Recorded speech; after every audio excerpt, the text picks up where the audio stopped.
First Samuel chapter 19. And Saul spake to Jonathan his son, and to all his servants, that they should kill David. But Jonathan Saul's son delighted much in David, and Jonathan told David, saying, Saul my father seeketh to kill thee. Now therefore I pray thee, take heed to thyself until the morning, and abide in a secret place, and hide thyself. And I will go out and stand beside my father in the field where thou art, and I will commune with my father of thee, and what I see, and that I will tell thee. And Jonathan spake good of David unto Saul his father, and said unto him, Let not the king sin against his servant, against David, because he hath not sinned against thee, because his works have been to thee were very good. For he did put his life in his hand, and slew the Philistine. And Yahweh wrought a great salvation for all Israel. Thou sawest it, and didst rejoice. Wherefore then wilt thou sin against innocent blood to slay David without a cause? And Saul hearkened unto the voice of Jonathan, and Saul sware, As Yahweh liveth, he shall not be slain. And Jonathan called David, and Jonathan showed him all these things. And Jonathan brought David to Saul, and he was in his presence as in times past. And there was war again. And David went out and fought with the Philistines, and slew them with a great slaughter. And they fled from him. And the evil spirit from Yahweh was upon Saul, as he sat in his house, with his javelin in his hand, and David played with his hand. And Saul sought to smite David even to the wall with the javelin, but he slipped away out of Saul's presence, and he smote the javelin into the wall, and David fled and escaped that night. Saul also sent messengers unto David's house to watch him, and to slay him in the morning. And Micaiah, David's wife, told him, saying, If ye save not thy life tonight, tomorrow they shall be slain. So Micaiah let David down through a window, and he went and fled and escaped. Micaiah took an image and laid it in the bed, and put a pillow of goat's hair for his bolster, and covered it with a cloth. And when Saul sent messengers to take David, he said, He is sick.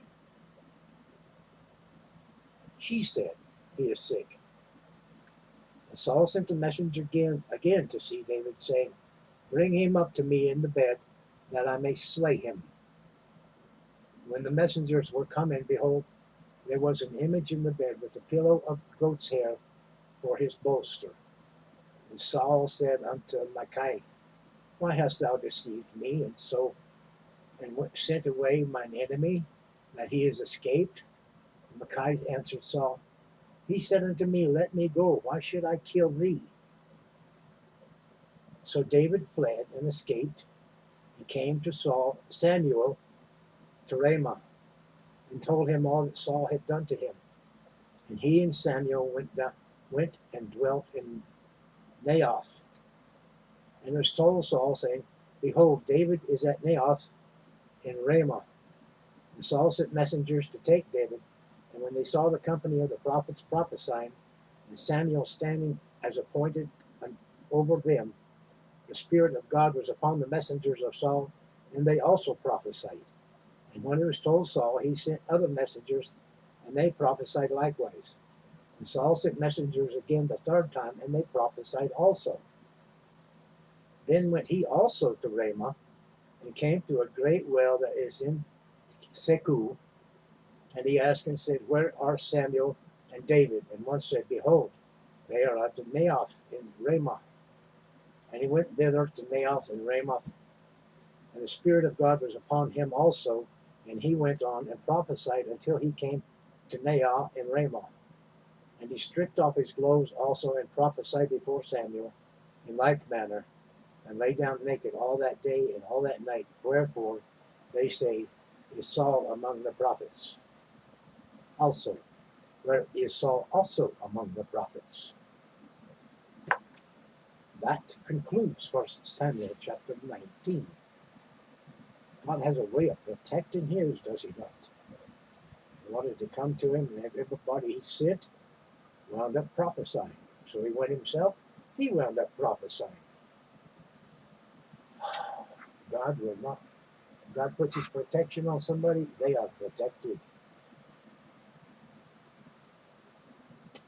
Thank you for viewing. We appreciate you coming by to hear the words.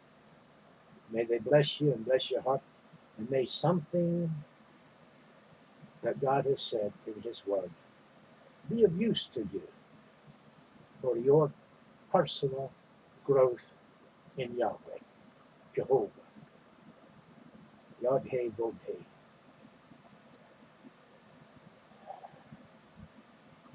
May God's blessings show you his goodness. And may his goodness show you his grace. And may his grace show you his favor. And may his favor show you his salvation. And may his salvation show you his joy. In Jesus' name. In Yeshua's name. For those that like it that way.